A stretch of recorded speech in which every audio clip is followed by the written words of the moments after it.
हाँ तो दोस्तों, YouTube चैनल ज्ञान स्टार प्लस के माध्यम से आलावे से आज हम आपको ढेबा का विवाह सुनाने जा रहे हैं। देखिए ढेबा के विवाह की वीडियो फिल्म कैसी बनती है, आपके सामने पेश है। किस प्रकार से हुआ ढेबा का विवाह। क्या होता है कि एक बार महाराज निर्भय सिंह जो इंदरगढ़ के महाराज थे, उनकी पुत्री का नाम पहुपमती था और उनके 5 पुत्र थे। दोस्तों, बहुत ही लड़ने वाले और बलवान महाराज इंदरगढ़ के निर्भय सिंह, उनकी पुत्री पहुपमती आंगन में रुन झुन करके खेलती हुई दिन दूनी रात चौगनी बड़ी हो रही थी। उनकी रानी का नाम चंद्रमुखी था। क्या होता है, एक दिन पहुपमती अपनी सखियों के साथ में बाग में जाती है और बाग में जब सखियों के संग में खेल रही थी तो उसी समय एक सखी ने कहा कि ए पहुपमती, तू दिखने में बहुत जवान लग रही है, तू जवान हो चुकी है, अरे तेरा विवाह करवा ले तू तेरे पिता से कह के। कहने लगी कि अभी तो मैं छोटी हूँ। अरे छोटी कहाँ है, या तो तेरे पिता के पास में खजाना खाली हो गया है या तेरे पिता तेरा विवाह ही नहीं करना चाहते। गरीबी आ गई है महाराज के, मुझे ऐसा लगता है। एक सखी ने ताना मार दिया। लड़की दोस्तों जवान तो थी ही, होता क्या है, लड़की के ये शब्द सीने से पार निकल गए तो लड़की आ जाती है और अपने मुंह को तिरछा सा बना करके गुमसुम रहने लगती है कि उसी समय उसकी माँ चंद्रमुखी आ जाती है और चंद्रमुखी कहने लगी, पुत्री क्या बात हुई, कुछ नाराज दिखाई दे रही है। कहने लगी, माँ मैं नाराज तो नहीं हूँ, लेकिन मैं एक बात कहना चाहती हूँ। आज मेरी सखियों ने मेरे साथ में बड़ा गजब किया है। कि क्या किया है, कि इस तरह से किया है, मेरी सखियों ने मुझसे कहा है कि या तो तुम्हारे महाराज तुम्हारे पिता तुम्हारी शादी ही नहीं करना चाहते या फिर तुम्हारे पिता के कोई गरीबी आ गई है, उनका खजाना खाली हो गया है। अरे तुम्हारी जो शान की लड़कियां थी उन सभी का विवाह हो गया, हम तुमसे थोड़ी छोटी हैं, हमारे भी विवाह हो गए हैं, तुम क्यों कुंवारी रह रही हो। दोस्तों इस बात को सुन के उसकी माँ ने लड़की को कहा, बेटी चिंता क्यों करती है, अरे विवाह करने का काम तो माँ बाप का होता ही है, हम तुम्हारा विवाह कर देंगे। लेकिन दोस्तों लड़की को इस तरह से बहला करके रानी ने दासी को बुलवा लिया है और दासी को बुलवा करके कहने लगी, रानी दासी जाओ और महाराज निर्भय सिंह को यहाँ बुला करके लाओ। दोस्तों अपने पति के पास में आज दासी को भेज देती है रानी चंद्रमुखी और दासी जा रही है। दोस्तों कहते हैं कि कोई अलवेली जा रही चंपकलीन पे। दोस्तों चंपकलीन पे कमरिया लचक लचक करती हुई दासी, सुंदर दासी थी, महाराज निर्भय सिंह के दरबार में पहुंच जाती है और कहने लगती है, महाराज आपको महारानी साहिबा ने याद किया है और अभी चलना है। इस तरह से कहा तो महाराज निर्भय सिंह जो इंदरगढ़ के महाराज थे अपनी कचहरी को छोड़ करके पहुंच जाते हैं रानी के पास में। रानी ने सुंदर पलंग बिछा करके और अपने पिया को बैठाया है और मोर पंख का पंखा लेकर के झलने लगी है और झलते हुए कहने लगे, महाराज कहो रानी साहिबा आपने हमें कैसे याद किया है। तो रानी कहने लगी, महाराज जगत का व्यवहार है, संसार की रीत है, हमारी पुत्री जवान हो चुकी है, आपने देखा नहीं है उसको, वो खूब जवान हो चुकी है। अब आप हमारी पुत्री का विवाह कीजिए, हमारे मन में मेहमान देखने की बहुत ही लालसा लगी हुई है, हम देखना चाहते हैं कि मेहमान कैसे होते हैं, इसलिए हमारी लड़की का संबंध कहीं आप भिजवाओ, जल्दी से अपनी बिटिया का विवाह कर दो, अगर आप विवाह नहीं करोगे तो आप हंसी के पात्र बन जाओगे। इस तरह की बात को सुन के महाराज के दिमाग में आता है और जाकर के कचहरी में महाराज ने सभी को सुनाया है।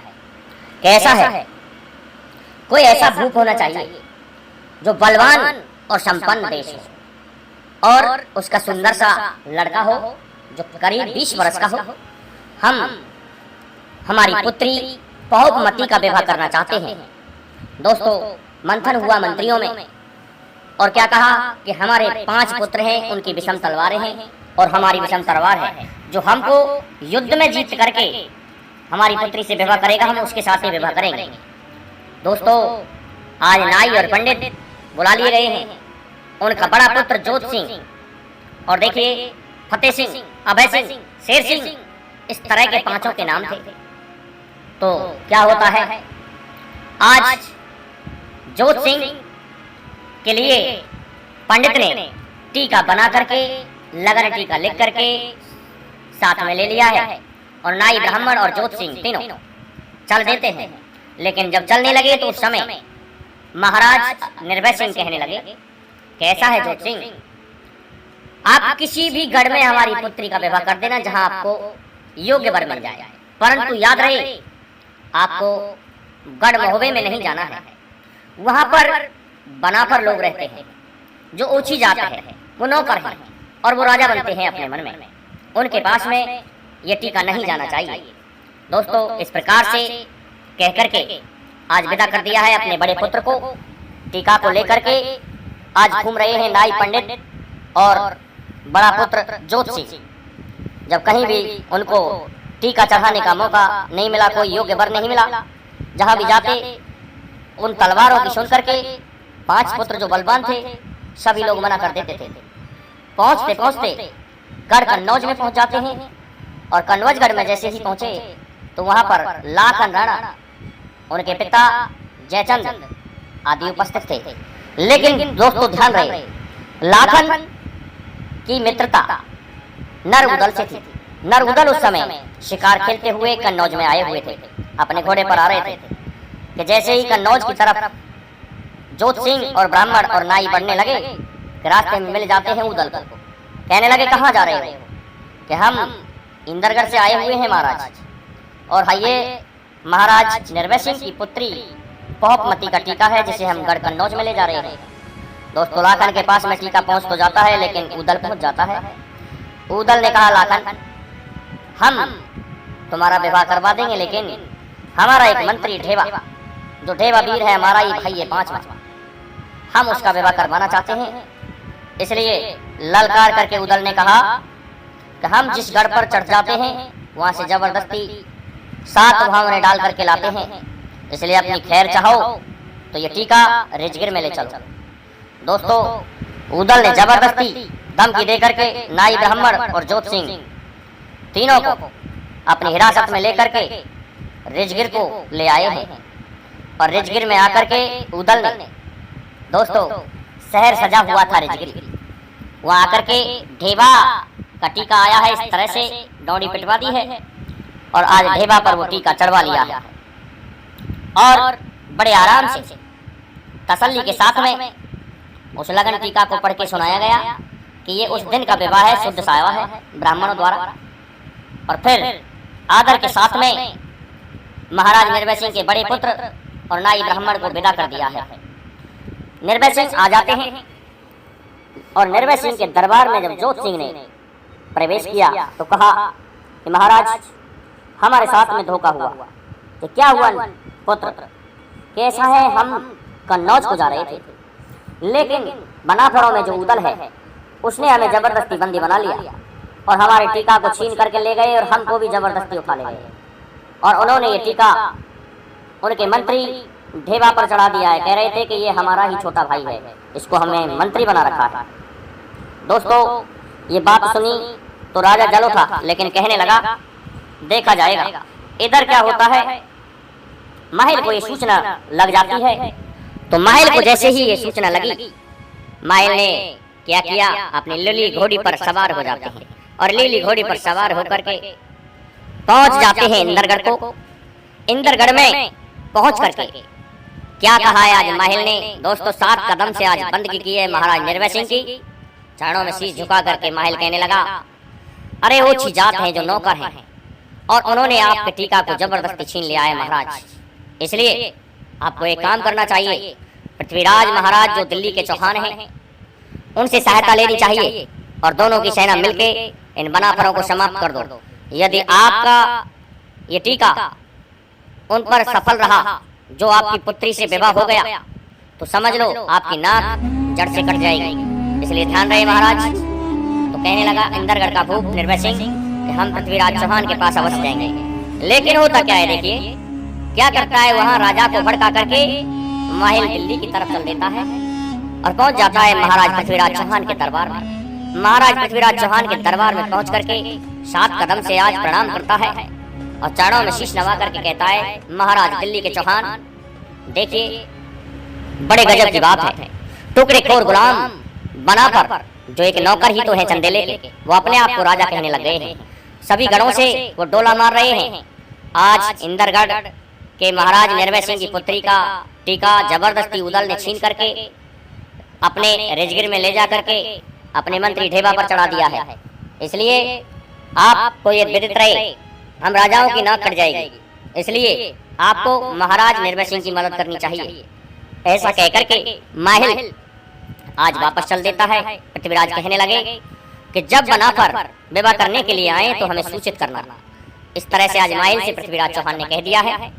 दोस्तों, इधर का हाल सुनिए अब क्या होता है।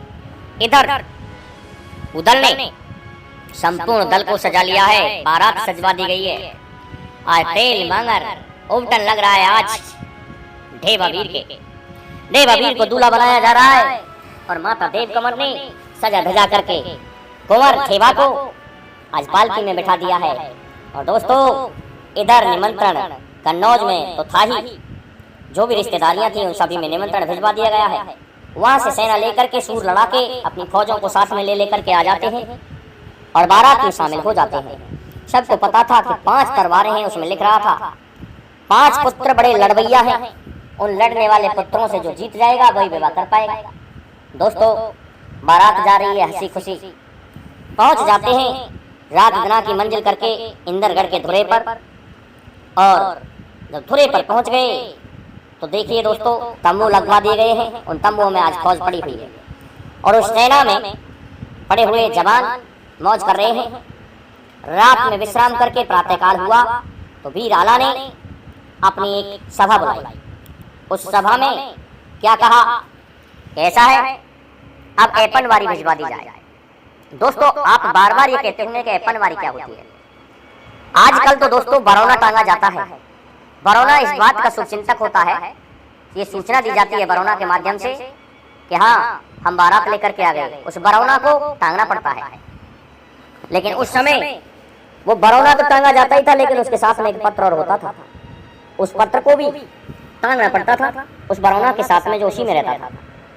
तो देखिए, आज उदल ने क्या किया है, बुलवा लिया है रूपनवारी को और रूपनवारी से कहा, रूपनवारी आप ऐपनवारी लेकर के जाओ। दोस्तों, रूपनवारी इनका नेगी था, इसलिए रूपनवारी कहने लगे हम चले तो जाएंगे, लेकिन हमारे बस की बात नहीं। ये दिल्ली के चौहानों से संबंध रखते हैं, इंदरगढ़ के राजा, और तुम्हें पता नहीं इंदरगढ़ की तलवारें विषम हैं, हम वहाँ पकड़े गए तो मारे जाएंगे। तो ये बात गई तो वीर मलखा ने ताना मारा है कि ओहो, हमारे नेगी महाराज कह रहे हैं रूपनवारी कि हमें मरने का खौफ है। अरे आप या तो अपना नाम भूल गए या अपना वंश भूल गए। मैंने सुना है कि रूपनवारी तो इतने योद्धा हैं कि बामनगढ़ में उन्होंने तलवार पहले ही बजाई है, लेकिन अब लगता है कोई कायरता आ गई है। तो इस तरह की बात कही मलखान ने, क्रोध में भर जाता है आज रूपनवारी। बीड़ा को चबा लेता और कहता है कि मुझे ऐसा घोड़ा दे दिया जाए जो ढेबावीर का है, ऐसा है, या फिर मुझे घोड़ा दे दिया जाए रसमेंदुल वीर उदल का और मुझे ढेबावीर तलवार देगा। दोस्तों, ढेबावीर ने हाथ में अपनी तलवार दे दी है और रसमेंदुल घोड़े को लेकर के आज पहुंच जाता है किले के दरवाजे पर और दरबानों से सुना करके कहा कि हट जाओ बगल को। दरबानों ने रोका तो दोस्तों तलवार के झटके से सभी को भगा दिया है, परास्त कर दिया है। पहुंच जाता है आज इंदरगढ़ में, जहां राजा निर्भय सिंह की कचहरी जुड़ी हुई थी। और दरबार में पहुंच करके इंदर सिंह से क्या कहा है, महाराज इंदर सिंह, हम चंदेले महाराज परमाल के नेगी हैं और ये ऐपनवारी लेकर के आए हैं, इसलिए ऐपनवारी में आपका जो नेग होता है उसमें 2-2 हाथ हो जाए। दोस्तों, आज ये सुन करके महाराज जल उठते हैं और कहते हैं इस पापी को पकड़ लो और पकड़ के इसको समाप्त कर दो। दोस्तों, किले में जो भी जवान थे वो टूट पड़ते हैं एकदम से रूपनवारी पर। और इधर देखिए होता क्या है, रूपनवारी ने अपनी तलवार को सूत लिया है, नंगी कर लिया है, और जैसे ही टूट करके पड़े तो घोड़ा से क्या कह रहा है आज रूपनवारी के घोड़ा, महाराज परमार की आन है तुझे, उसकी लाज रखनी है और मेरी लाज रखनी है, जितना मैं मारूं उससे 10 गुना तू मार। दोस्तों, जब सभी जबान टूट करके पड़ते हैं तो चारों तरफ से छपक छपक तलवारों का घमासान होने लगा। इधर घोड़ा दोस्तों सरारे बढ़ता है, अपने कदमों से अपनी टापों से 10 जवानों को एक ही बार में पटक रहा है, तो इधर रूपनवारी तलवार घूम घूम करके चला रहा है। दोस्तों, रूपनवारी ने वहां के जितने भी जवान थे 10, 20, 100, 50 उन सभी को परास्त कर दिया है। जब ये कहा कि ये मानने वाला नहीं है, बड़ी फौज बुलाई जाए, तो दोस्तों अपने घोड़े पर बैठे तो थे ही रूपनवारी, अपनी उस ऐपनवारी को लेकर के महाराज के तख्त पर जबरदस्ती पटक के और अपने घोड़े को ले आते हैं। आकर के दरबार में पेश होते हैं। आला का जहाँ दरबार लगा हुआ था, और कहते हैं कि पहले हमने पहला नेक कर दिया है, जिसमें हमने सभी जवानों को आपकी दुआ से धूल चटाई है, सभी को परास्त किया है। अब आप जाने और आपका काम जाने। दोस्तों, नेक पूरा हुआ। इधर महाराज निर्भय सिंह ने उस ऐपनवारी को पढ़ा कि वो बना पर आ चुके हैं, तो क्या होता है, पता चलता है उनके पुत्र फतेह सिंह को। फतेह सिंह ने दोस्तों अपनी फौज को सजवाया है, और सजवा करके इंदरगढ़ से बाहर आ जाते हैं, जिसके साथ में 4 भाई और थे। इस प्रकार से सभी अपनी सेनाएं लेकर के पहुंच गए मैदान में। मैदान में पहुंच करके फतेह सिंह ने आज युद्ध का बिगुल बजवा दिया है। ये बिगुल जब सुना नरउदल ने, तो नरउदल ने अपनी फौज को दोस्तों सजा करके और वहाँ मोर्चा लगा दिया है। जब एक एक खेत की दूरी रह गई तो कड़क करके फतेह सिंह कहने लगा, ऐसा कौन सा सूर है जिसने इंदरगढ़ को घिरवा लिया है, किसकी मौत घेर करके लाई है, वो अपना नाम बताए। तो उदल कहने लगा, मैं नरउदल बब्बरी सिंह गढ़ महोबे का छत्री फौज सजा करके लाया हूँ। मैं तुम्हारे राज को छीनना नहीं चाहता, मैं तुम्हारे राज को छीनने नहीं आया। तुम्हारी बहन पौपमती से हमारे ढेवा वीर का विवाह करवा दो। व्यर्थ में ही क्यों रार रोकना चाहते हो वीर फतेह सिंह, इसलिए आप इंदरगढ़ को वापस चले जाओ और अपनी बहन से राजी खुशी हमारे ढेवा वीर का विवाह करवा दो। ये कहा है तो दोस्तों फतेह सिंह कहने लगा, सावधान हो जाइए वीर उदल, पता चलेगा रण में कि कौन क्या है। दोस्तों, इस प्रकार से बातें बातन में बतगड़ हो गया, और बातें बातों में गाली दे दी गई, और गाली देते ही तलवार बजने लगी। दोस्तों, चारों तरफ से रणवाकरे तलवार चला रहे हैं, गुर्ज पर गदा चल रही है, छप्पा खानी तलवार चल रही है। दोस्तों, सांग चल रही है, गदा चल रही है। इस तरह से भयंकर घमासान युद्ध होने लगता है। उस युद्ध में नर उदल के सामने क्या लगता था फतेह सिंह को कि मैं जीत जाऊंगा। फौजें पीछे हंसने लगी हैं, तो फतेह सिंह ने कहा, अरे इन 2-2 पैसे के नौकरों को क्यों मरवाते हैं, इस युद्ध में हम और तुम भाग खेलेंगे, देखते हैं किस पर भगवान श्री राम क्रोधित होते हैं, जिसकी मौत आई होगी उसी पर भगवान रिसाए हैं। इस प्रकार से ये नर उदल को अच्छा लगा, और नर उदल आज भिड़ जाता है फतेह सिंह से। घमासान युद्ध हो रहा है, तो क्या होता है आज दोस्तों, फतेह सिंह के हाथी को नर उदल ने घोड़ा की टापों से भगा दिया और रस्से को काट दिया, जिससे फतेह सिंह नीचे गिर पड़ता है, और नर उदल ने उसे बंदी बना लिया है। इस प्रकार से 5 भाइयों को बंदी बना लिया आज उदल ने, और आला के सामने पेश करके कैद में डाल दिया गया है। वहीं पर धुरे पर कैदी हैं, बंधे पड़े हैं 5 वीर। जब इस बात का पता इंदरगढ़ के महाराज निर्भय सिंह को चलता है, तो निर्भय सिंह मन में सोच रहे हैं और सोचते हैं, कहते हैं कि मुझे सहायता अवश्य लेनी चाहिए। इसलिए उन्होंने एक दूत को बुलाया, और दूत को बुला करके महाराज पृथ्वीराज चौहान को पत्र लिख दिया कि महाराज सिद्ध श्री नारायण लिख करके, गणेश भगवान का स्मरण करके क्या लिख दिया, कैसा है मेरे 5 पुत्रों को बनाफरों ने कैद कर लिया है, और आप मेरी रक्षा कीजिए प्रभु। मुझे नहीं पता था कि बनाफर इतने लड़ने वाले हैं। ये 5 भाई हैं, इन 5 की विषम तलवारें हैं, इन्होंने मेरे सभी पुत्रों को कैद कर लिया है। मेरी पौपमती का जो टीका था इन्होंने जबरन छीन करके अपने मंत्री ढेबा पर चढ़ा लिया है। इस तरह से पत्र लिख करके महाराज पृथ्वीराज चौहान के पास में उस दूत को भेज दिया है। दूत दोस्तों रात दिना की मंजिल करके दिल्ली में पहुंच जाता है, और दिल्ली में पहुंच करके महाराज पृथ्वीराज चौहान के दरबार में उपस्थित होता है। महाराज पृथ्वीराज चौहान कहने लगे कि आप कौन और कहां से आए हो, क्या काम है। तो दूत ने प्रणाम करके चरणों में शीश नवा करके उस पत्र को निकाल के महाराज पृथ्वीराज चौहान को दे दिया है। महाराज पृथ्वीराज चौहान ने उस पत्र को पढ़ करके कहने लगे ठीक है, इसमें जो लिखा है वो कार्य हम अवश्य करेंगे। दोस्तों दूत वापस आता है और पृथ्वीराज चौहान अपने 9 लाख दल को सजवाता है।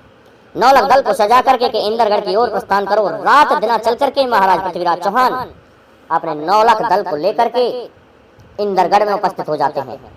इंद्रगढ़ में उपस्थित होकर के तम्बू डाल दिए गए हैं। और क्या हुआ, प्रातःकाल हुआ। प्रातःकाल होते ही महाराज पृथ्वीराज चौहान ने अपने दरबार को लगाया है एक तम्बू में, जो राजशाही तम्बू था उसमें, और 7 पान का बीड़ा बना करके डाल दिया है कि ऐसा कौन वीर योद्धा है जो सेना लेकर के जाए और बना फरों से युद्ध करे। आला उदल से युद्ध करना है। और ध्यान रहे कि आला उदल से युद्ध करना कोई साधारण बात नहीं है। जग जाहिर विश्व विख्यात योद्धा है, उन्हें प्राप्त करना बहुत टेढ़ी खीर है, लेकिन लड़ने तो जाओ। दोस्तों आज बना फलों का जैसे ही नाम सुना है तो किसी ने भी उस वीरा को नहीं चबाया है। वीरा को पड़े पड़े 4 घंटे हो गए, उसके पान के पत्ते कुमलाने लगे। जब किसी ने नहीं चबाया तो महाराज पृथ्वीराज चौहान कहने लगे तो फिर हम स्वयं ही अब तलवार उठा ले और हम ही इस वीरा को चबा जाए। जब इस बात को सुना और कहा तो उसी समय वीर चौड़ा भड़क उठता है और क्या करता है, भड़क करके उस 7 पान के वीणा को चबा जाता है और कहने लगा महाराज पृथ्वीराज चौहान, जो कि सेनापति था महाराज पृथ्वीराज चौहान का, आप मुझे जवान दे दो, कुछ फौज दे दो, मैं युद्ध करूंगा।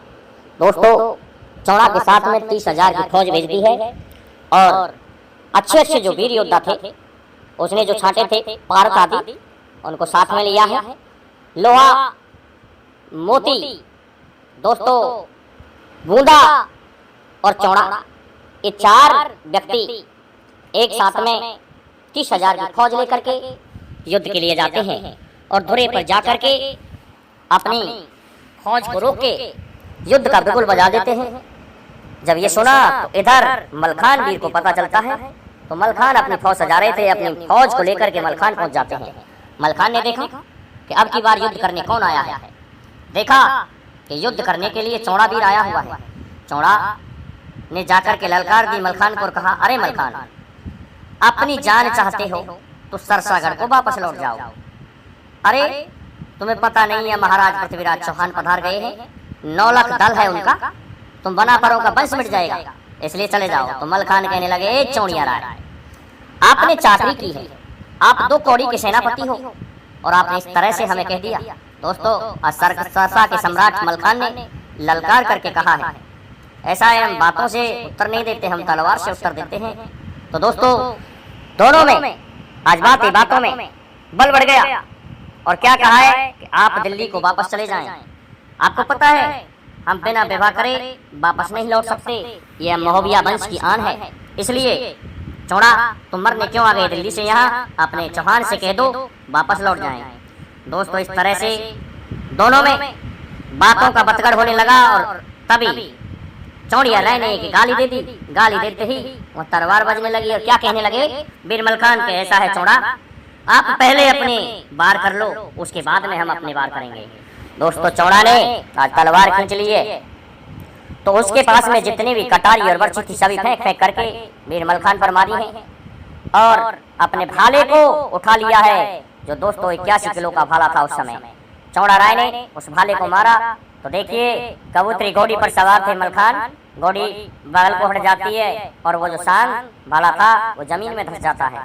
अब तलवार बजने लगती है। अब क्रोधित होकर के दोस्तों बीर मलखान ने सभी चोटों को बचा करके चौड़ा राय जो हाथी पर बैठा हुआ था, चौड़ा राय से घोड़ी अड़ा दी है और युद्ध होने लगता है। दल में दल पिस गया दोस्तों, लेकिन होता क्या है, कहते हैं कि जिसका भाग्य साथ नहीं देता उसकी हार होती है।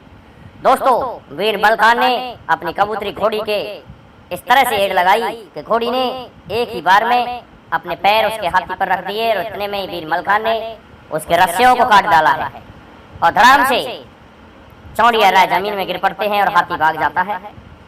इधर चौड़िया राय जैसे ही गिरे तो चौहानी फौज भागने लगती है। और चौड़ा राय भी भाग जाता है। भागने का जब एक दूत को ये पता चला है कि जैसे तैसे पृथ्वीराज चौहान के पास में पहुंचे और क्या कहा कि महाराज और फौज भेज दी जाए, चौड़ा परास्त हो चुका है, चौड़ा युद्ध के मैदान को छोड़ के भाग गया है, वीर मलखान के सामने टिक नहीं पाया है। तो दोस्तों अपनी 7 लाख अपनी 9 लाख की फौज को सजाया है पृथ्वीराज चौहान ने और जाकर के क्या किया है दोस्तों, बिगुल बजा दिया युद्ध का। चौड़ा ने पत्र तो लिख ही दिया था कि जो भी कोई वीर हो वो हमसे एक ही बार में लड़ ले। तो दोस्तों मलखान ने ये जिम्मेदारी ली थी। जब ये पता चला कि चारों तरफ से पृथ्वीराज चौहान चढ़ आया है तो पृथ्वीराज के सामने दोस्तों इधर कन्नौज के वीर लाखन अपनी फौज सजा रहे थे। फौज को लेकर के लाखन राणा उपस्थित हो जाता है सामने। अब कहने लगे पृथ्वीराज चौहान, अरे तुम उम्र के छोटे हो, लाखन भी ये बना पर हैं, इनका तो विवाह हो रहा है इनके भाई ढेबा का, और तुम खामा खाई अपने प्राण गंवा दोगे, इसलिए तुम कन्नौज को वापस लौट जाओ। लेकिन क्या कहने लगा आज लाखन कि महाराज चौहान ऐसा है, आप दिल्ली को वापस चले जाएं, लड़की वाले की लड़की ब्याही जा रही है और हमारे तो आपको पता नहीं कि वीर उदल मित्र हैं, अरे आला हमारे सरदार हैं और हम उनके गुलाम हैं, इसलिए आपको लौट के दिल्ली चला जाना चाहिए।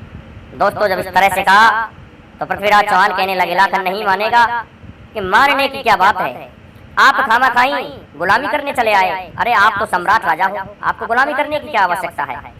दोस्तों आज लाखन राणा के सामने अपने हाथी को अड़ा दिया है हथनी के सामने और युद्ध होता है वीर लाखन से पृथ्वीराज चौहान का। पृथ्वीराज चौहान कसकर करके तीर चला रहे हैं, शब्द भेदी बाण दोस्तों जहां भी लगता है पार हो जाता है। लाखन आज कम नहीं पड़ रहा है पृथ्वीराज चौहान से, चारों तरफ से तलवारें चल रही हैं, छपक छपक हो रही है, खटखट खटखट तेगा चल रहा है।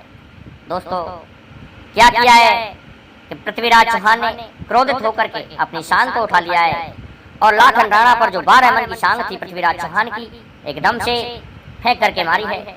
लाखन राणा ने दोस्तों अपनी ढाल को इस तरह से अड़ाया है कि हथनी से दूर जाकर के वो शान जमीन में धंस जाती है। दोस्तों चारों तरफ से भयंकर गोलियां चल रही हैं, तीर चल रहे हैं और तलवारें चल रही हैं, कटारें चल रही हैं, गुर्ज चल रही हैं, लेकिन कोई भी हार नहीं मान रहा है। घमासान युद्ध हो रहा है, आकाश में धूल छा जाती है। तभी पता चलता है वीर उदल को कि ओहो हमारे मित्र लाखन के सामने दिल्ली के चौहान ने मोहरा लगा दिया है। तो उसी समय अपने वीर रासमेंदुल को एड़ लगाता है वीर उदल और पहुंच जाता है लाखन की सहायता के लिए। और क्या करता है, अपने घोड़े को आसमान में उड़ा करके चारों टापों को घोड़ा उसके हाथी के सर पर दे मारता है और जैसे ही एकदम से घोड़े ने चारों पैर पृथ्वीराज चौहान के हाथी के सर पर मारे हैं तो हाथी बिजका है।